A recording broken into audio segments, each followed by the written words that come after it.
أعوذ بالله من الشيطان الرجيم. بسم الله الرحمن الرحيم. الحمد لله والصلاة والسلام على رسول الله. درس كتاب جواهر الأدب من خزائن العرب 22. نویسکار سلیم ابراهیم صادر، ورگر عبدالعزیز خطیب. الفصل التاسع في القناعة. بشا نها در حق جافتری دا. القناعة الاكتفاء بالموجود وترك التشوق إلى المفقود. قناعت جافتری اوکو مروف یا دست خدا بس ببینه و بی یا نی نکوه، یا دست خدا بس ببینه قناعت بی بکه و دست یا نی نکوه. قال بعض الحكماء من لم يقنع بالقليل لم يكتفي بالكثير.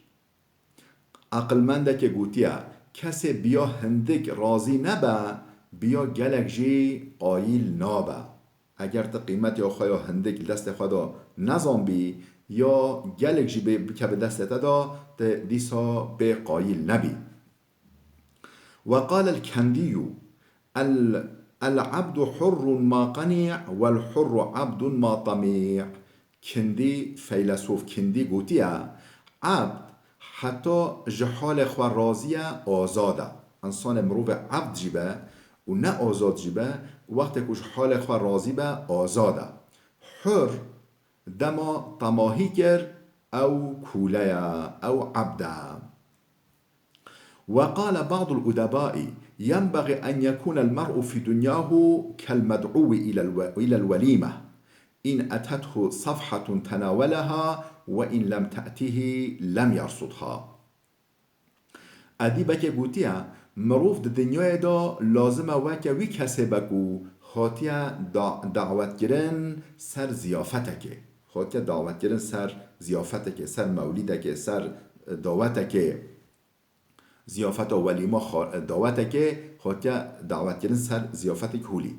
خارم ببر یه بخواه نه بر نامی نهویه او ناخوازه، یعنی دو خازی ناکه وقتی چوه مالوی که دعوته چو ببر یعنی یه بخواه. دنیای داجی ام دعوتیه زیافت رب العالمین. رب العالمین چی کرد به قسمت ما، رزق ما، نصیب ما چه قصبه ام بوی قناعت بکی و ام چه بخواه ندی یا زیدتر. وقال الشاعر هي القناعة فالزمها تعيش ملكا لو لم يكن منك إلا راحة البدن وانظر لمن ملك الدنيا بأجمعها هل راح منها بغير القطن والكفن. شاعر گوتیا یا قنج جافتریه، یا قنج او جو موتر به قناعت کربه خواه جوه نکه او وکه قرالا بجی وکه پادشاه ها بجی بلا حس که جه خیلی راحتی و بدنا تا نبا جه خیلی ساخی و بدنا تا صحت و بدنا تا نبجی او بسا و وکه قرال تو هولی و فکر دابی ده وکه قرالا بجی بنره لواین کو دنیا همی اخستن دست خدا گلو یک جوان جی خیلی بامبو و کفن بخورا بریا، یعنی خیلی بامبو بدن سرچاوه بی وقت مریا او کفن لی وردنه وقت که مریا خیلی و بخورا تشتک بریاش دنیاه نخوش خیلی صحت و بدن آتا تنجیبه دیسا مسعود با و کیف خوش با و قناعت کار با. وقال أبو الفتح البستي ألم ترى أن المرء طول حياته معنى بأمر لا يزال يعالج كذلك دود القز ينسج دائما ويهلك غما وسط ما هو ناسج. ابو فتح بوستی گوتیه ما تو نابینی کو مروف حتی ساخه هسیر عیشکه او دائما بوی مجوله. هر انسان حتی که ساخه هسیر عیشکه او دائما بوی مجوله وکه کرمکه هرویشم وکه کرم که هرویشم او کرم که هرویشم چید که دائما لدورا خواه دوچنه و بخم و کدر ناف و جان خدا دمره او دچه یعنی او بنیک دورا خواه دوچنه و حتی ناف دا ایدی نکار به ناف دا در کبه و ناف دا دمره و دخنق و دچه دفاتسه و دچه ولله در من قال أرى الدنيا لمن هي في يديه عذابا كلما كثرت لديه إذا استغنيت عن شيء فدعه وخذ ما كنت محتاجا إليه. شاعرك دنجي قوتيا به لدوران چه بوه بلا بکه دل خوش بگیره دما بلاهات از مخالت او خوان شاعرك جي چه سپحی گوتیا از دبینم کو دنیا دست که دبا جوی را عذابه دنیا مال دنیا دست که دبا جوی را خم و کدر و بار و عذابه چه قازده ببا او قاز بلایا دما محتاجیاتا به تشتک تو نبا و برده تشتا احتیاجی جترا را صرف اوه بگیره تشتا چه محتاجی دست دا محتاجی بجبوته را اوه دست خدا بگیره یاد برده. وقال آخر دع الأيام تفعل ما تشاء وطب نفسا إذا نزل البلاء ولا تجزع لحادثة الليالي فما لحوادث الدنيا بقاء إذا ما كنت ذا قلب قنوع فأنت ومالك الدنيا سواء.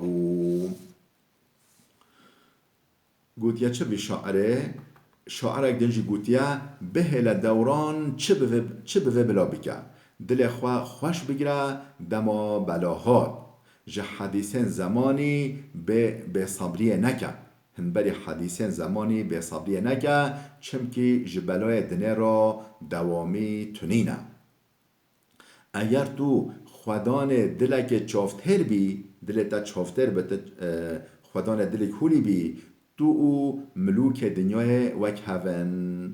وقال عون بن عبد الله صحبت الأغنياء فلم أجد فيهم أكثر مني هما لأني كنت أرى ثيابهم أحسن من ثيابي وطعامهم أحسن من طعامي ثم صحبت الفقراء بعد ذلك فاسترحت.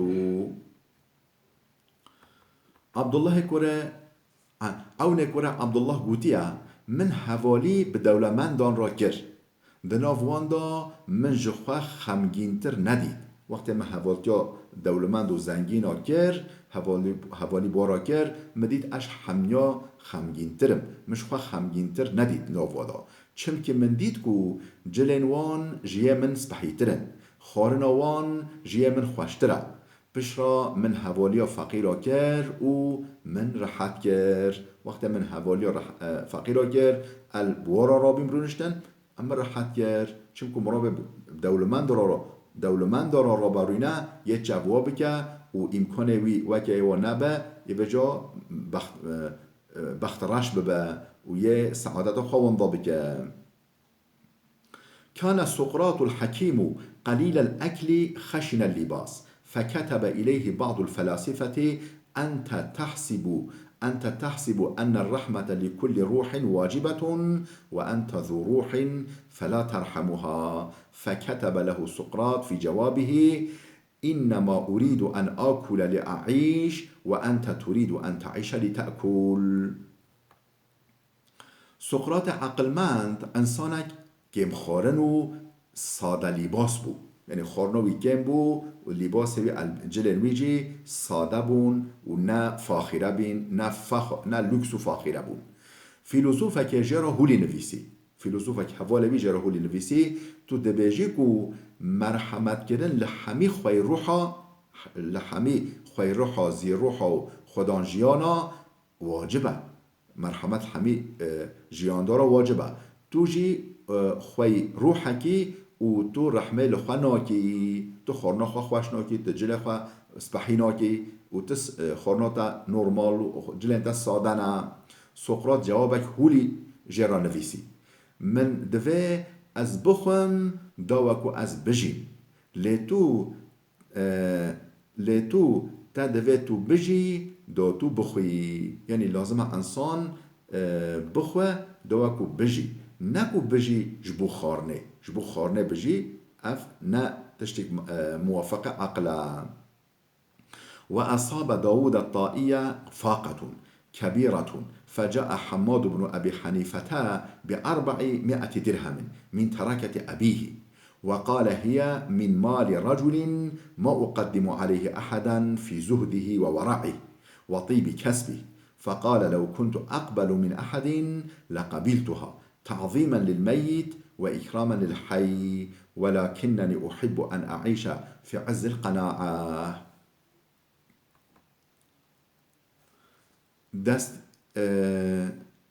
دستگیرک مزن دستانگیکک مزن دستانگیکک یعنی فقیری که مزن لسر داود طائی دا هات.